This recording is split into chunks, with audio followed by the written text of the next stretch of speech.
Kene. Gimana Mas? Oh ning Oh. aku ning kene kok. Oh ya kene. Iya. Terima kasih. Alah Jan. Terima kasih. Nggih. Purun mboten, Mbah? Ora. Nggih, pun. Mboten. Ayo. Saiki sementara tisu garing sik. Besok terus nganggo tisu basah genti.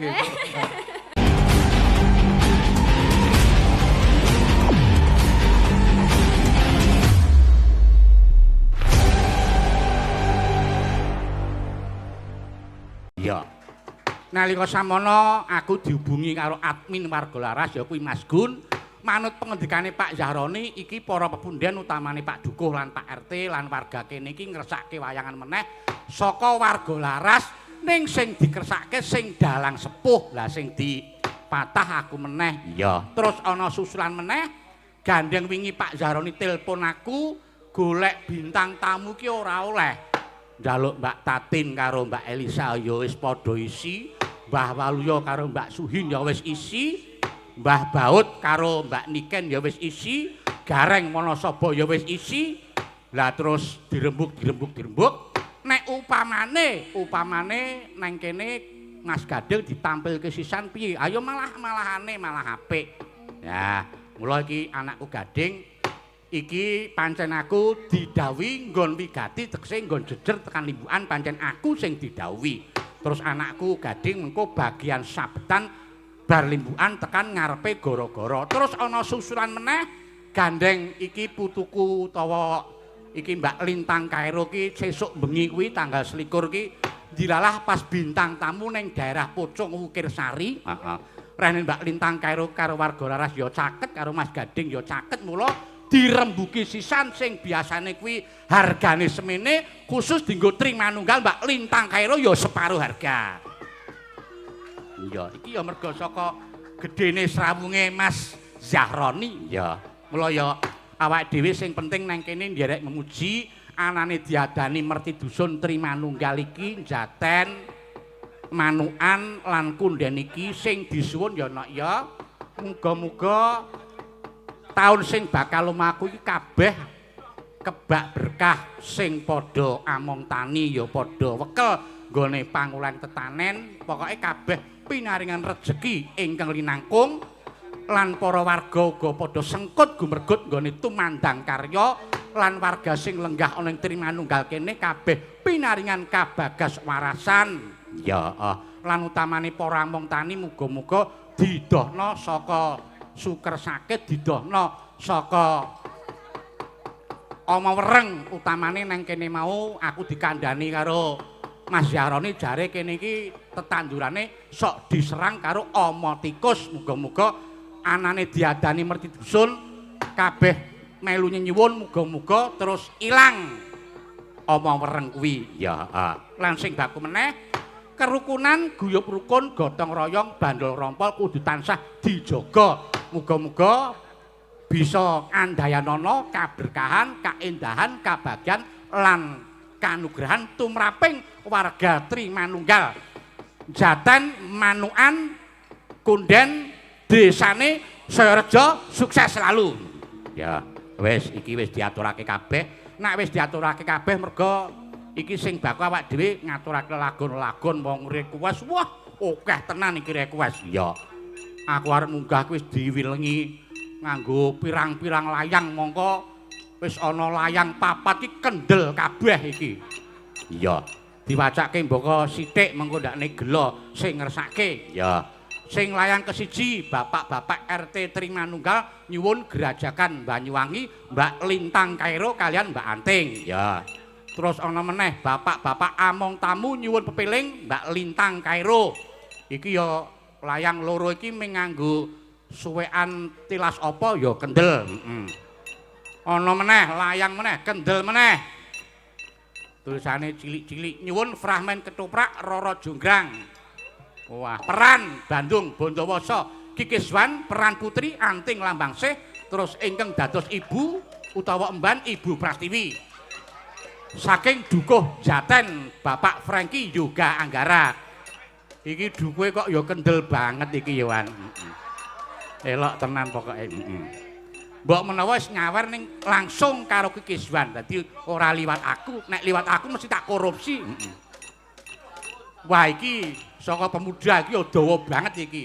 Pemuda Ikareja nyuwun 1 Liwung Guprastiwi, 2 ande tak terpisah. 2 sinarengan meneh. Ana meneh ayang-ayang terus tombo kangen memanikmu saking parkiran meneh. Saking parkiran tak berdaya terus katresnan sejati asmara nula salahmu sendiri rindunya hatiku rewangan ana meneh rewang lestari gubuk asmara lali janjine caping gunung kerinduan segara madu dadi wayangan bengi pokoke nembang terus iya nek kira-kira ora iso dipinangkani ya kon nyetel kaset wae akeh banget iki iya mula iki dienggo lagu pambuka iki gandeng panjenengane luwih utamane iki panitia ngersake nyuwun lagon pepeling Mbak Lintang Kairo gandeng ya iki dibantu karo Mbak Lintang Kairo supaya jumeneng mengko iki ana request khusus Mbak Lintang Kairo karo Mas Gading mengko ana request panjenengane Mas Gading karo Mbak Lintang Kairo arep duet ya kuwi sampai inte ya sampai inte kuwi lagu romantis mula nembang mengko sing romantis iki mengko Gading karo Kairo kuwi sampai inte ya mengko nggon fragmen kuwi mengko sampai gila ayo Mbak Lintang Kairo supaya jumeneng diarep-arep karo sing para lenggah disepote nganggo cauk dirak Mas monggo Lintang Kairo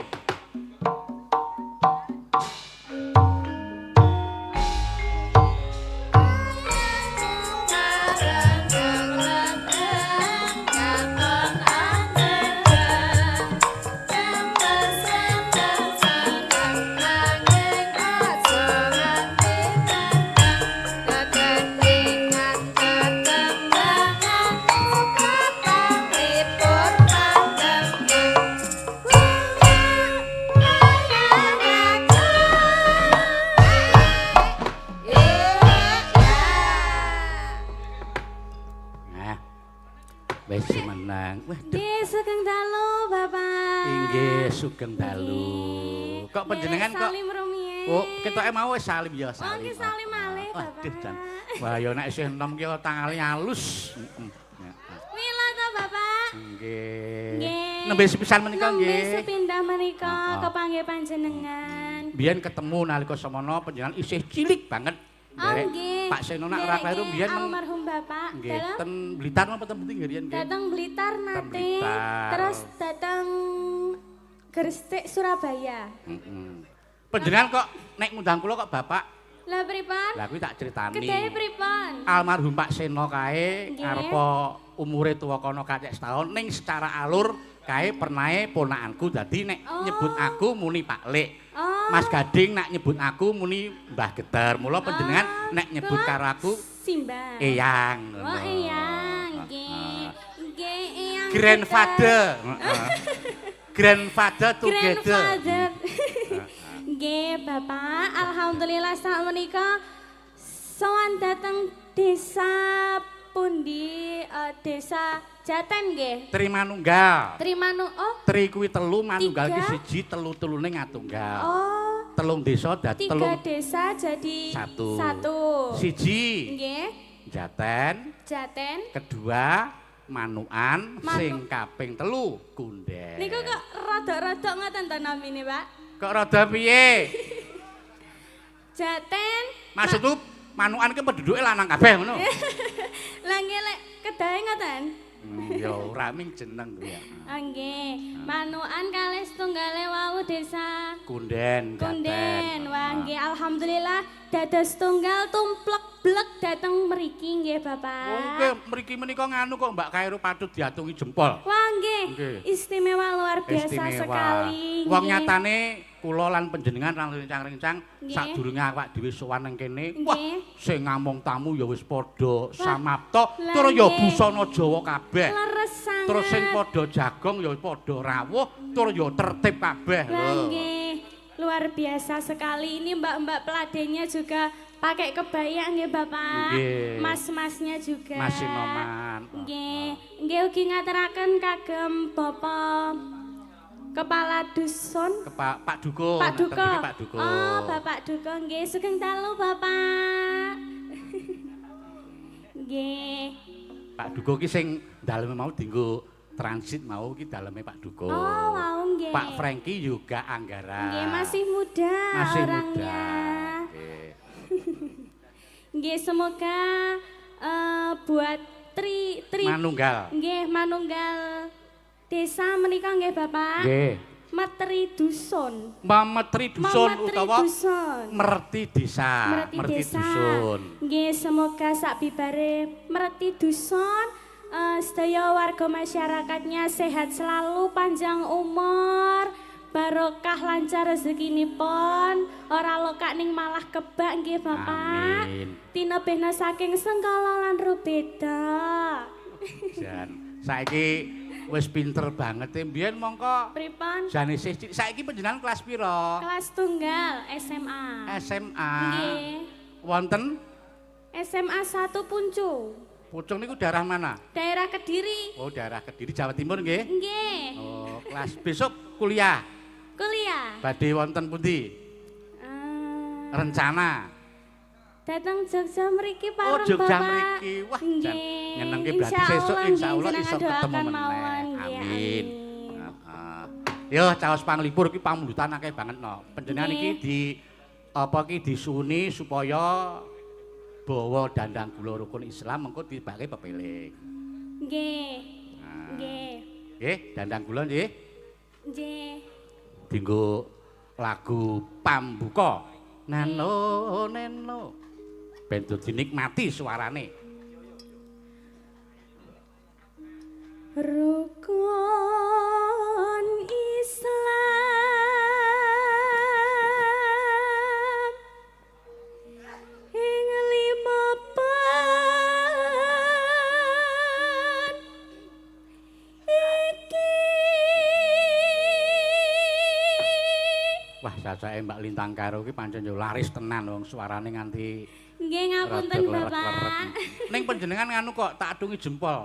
Saking senenge arep sowan ning Trimanunggal ki panjenengan le sowan mriki wae mruput esuk pun dugi mriki nggih. Sampun. Wah, nginep tengene Pak Jaroni wae nggih. Nggih, wau pagi sampun dateng dalemipun Bapak Zaroni nggih laras. Jan nyenengke. Ayo nok lanjut nok. Katindakno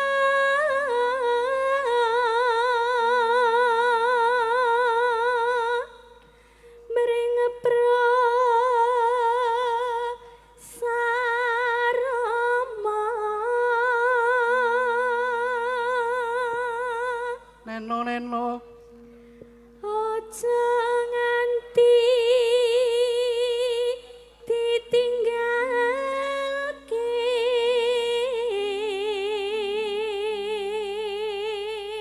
Neno. Rukun Islam pon niki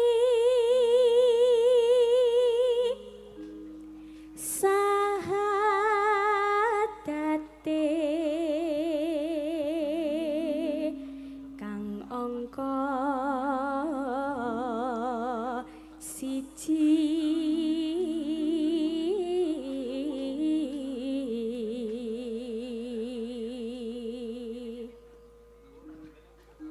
kang kapindho salat dene kang ketelu.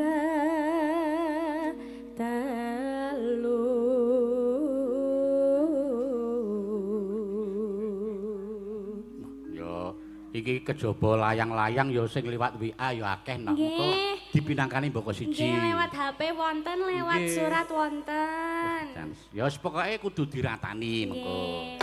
Ya, lanjut. Ramadan nindakno poso papat zakat ping 5 nyibadah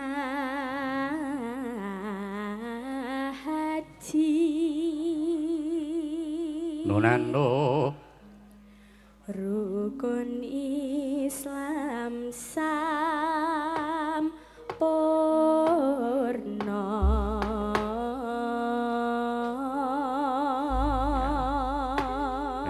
Matur nuwun Mbak Lintang, iki sadurunge diaturake lelagon tak macake WA-ne saka pepundenku, saka sapa? Nggih. Saka panjenengane Pak Sabto Sarosa ki anggota dewan iki mbiyen ya Lurah Sendang Sari kene.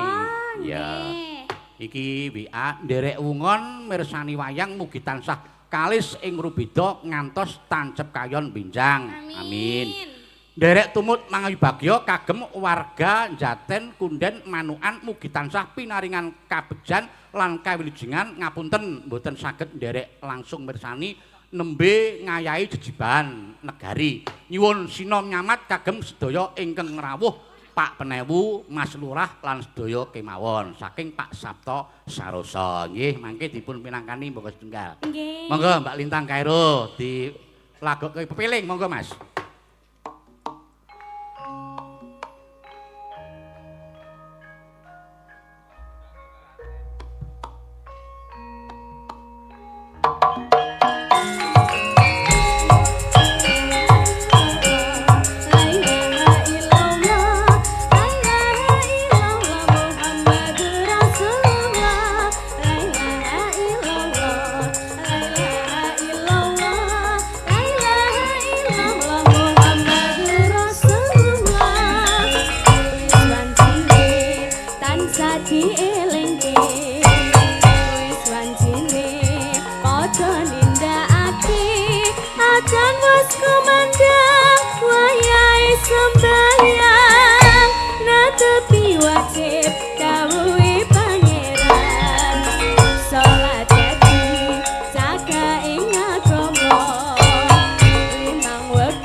disunatake dienggo buka rasa Nggih. karo dienggo lagu pembuka. Nggih, Bapak. Nah, lah niki panjenengan mumpung isih nang kene, aku wingi di WA karo admin Warga Laras Mas Nggih. Gun.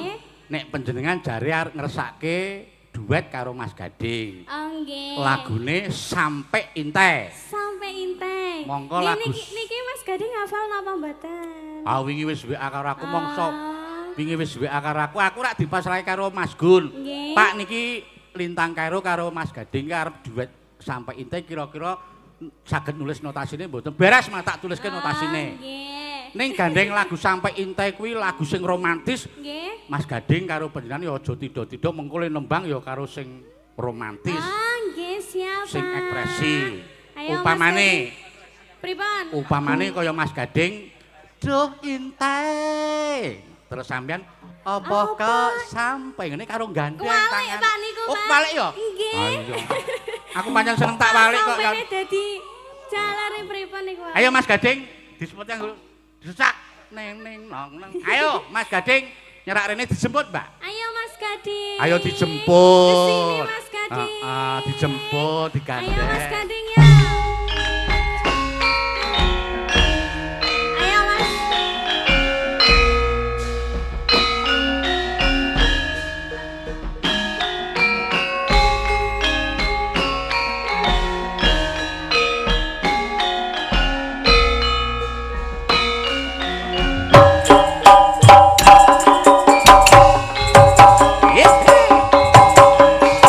Joget Mas.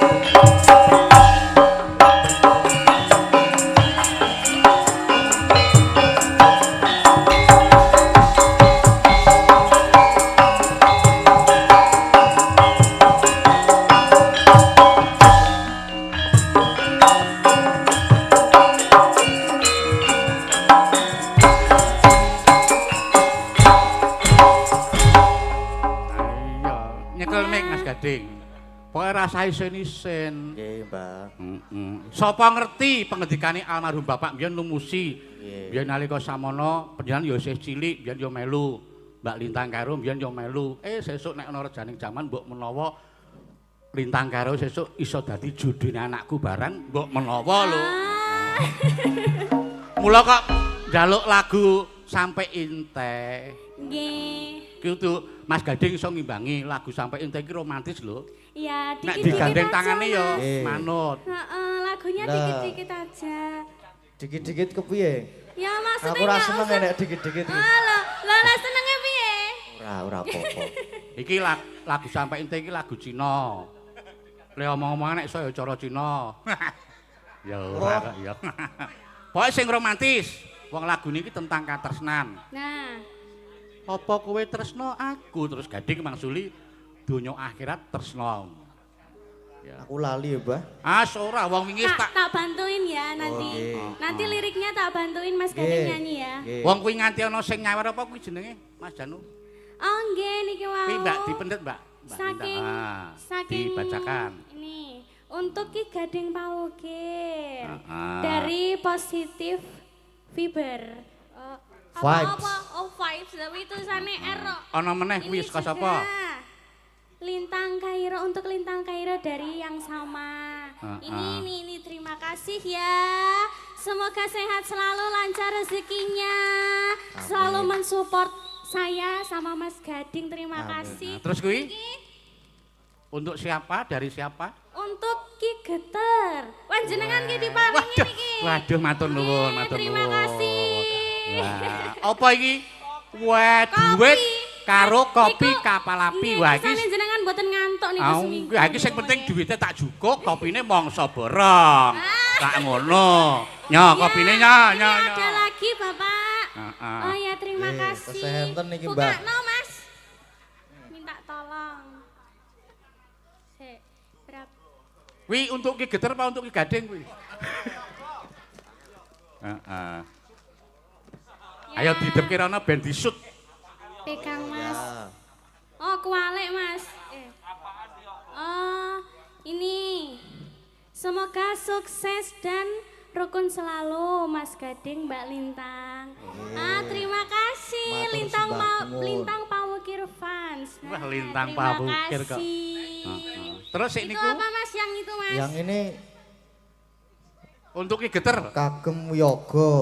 Wah. Ora ding ora, padha tulisane. Wah, sama.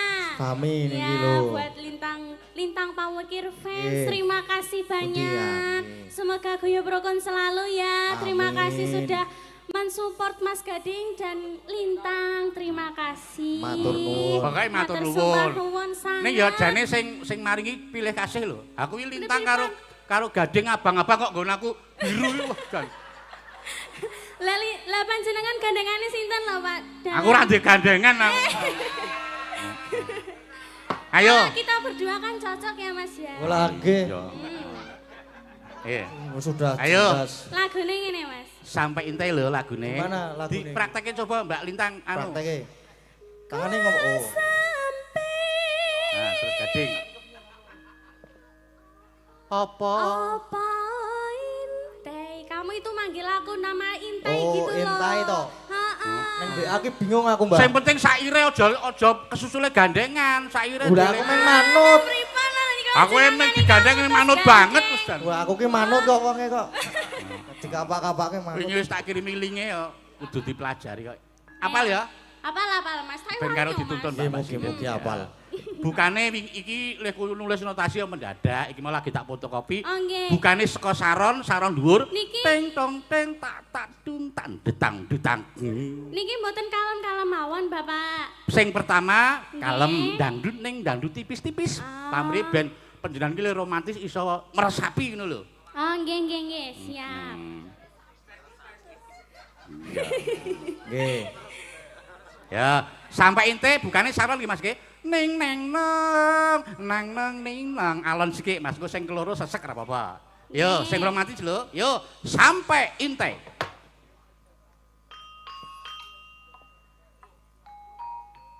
Sik Mas, ini lho. Kandeng iki Oh, Mas, aku kan Mas jenengan mboten dikirimi to Mas, kalih Ki Geter niki wau. wis tak kirimi iku Wah, sik tak terang jenengan dhisik karang yo kirimi. maklum le gawe agi mau. Wah, nggih. Ini garape ngene ya.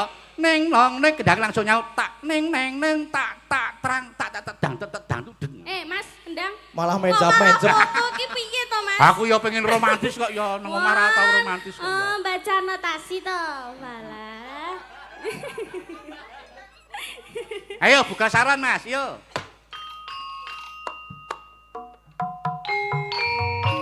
Hihi. Mas Gading. Dalem Dek Lintang. Mas Gading tahu nggak Apa? bedanya bintang sama lintang? Apa ya? Kalau bintang itu menyinari dunia. Oh. Kalau aku menyinari hatimu. Ayo Ya masuk. ampun.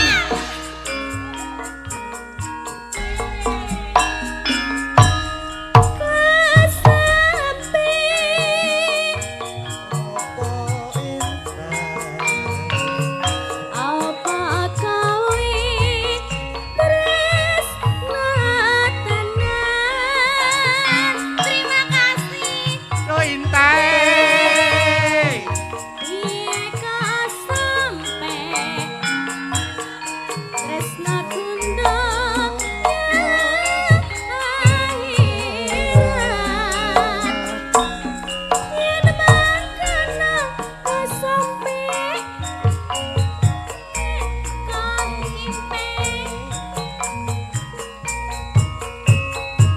Ayo Mas, kau Ya. lupa, Mas. Lali aku. Yen mangkana kau impe.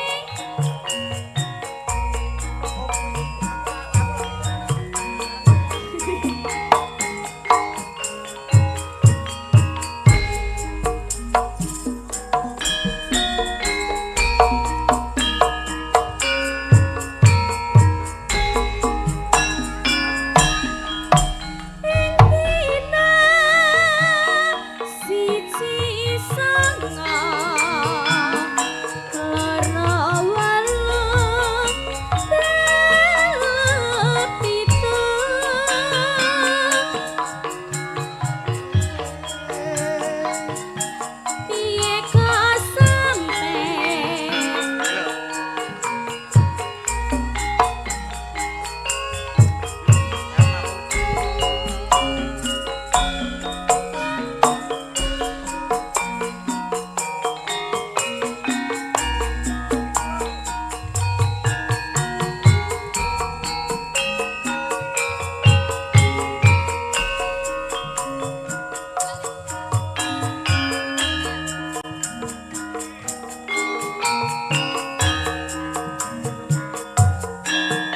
Yo, masuk.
Aja kuwatir.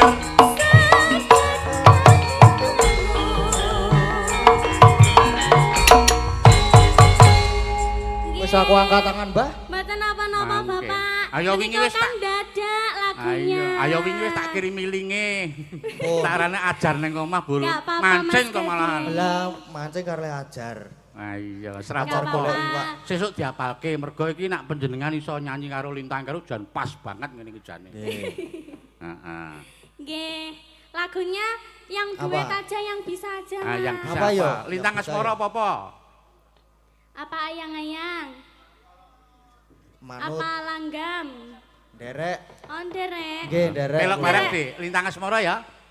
Nggih, derek. Ya, tinggo. Wong aku wong manut.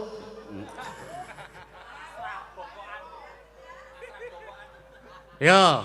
Angkat tangan aku, Mbah. Pun nggih, Mbah. Apa Mas? Pamit riyen. Lho. Apa? Kowe engko isih mayang barang sih. Joding. Lah ya kepripen to? Yo, Lintang Asmara ya. Nggih. Yo, monggo aja.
Janji supaya bukti sedaya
Yo senam yo senam.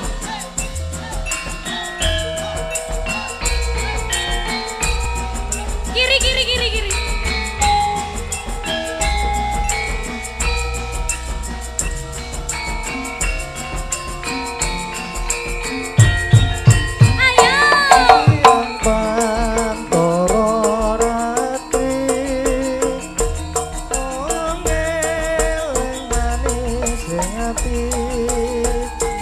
Setiaku bisa duweni marang sang Hyang Laksmi. Rasa kangen anglimpati lidah bulan dadi saksi ubayani datang balenjani janji supaya bukti supaya bukti.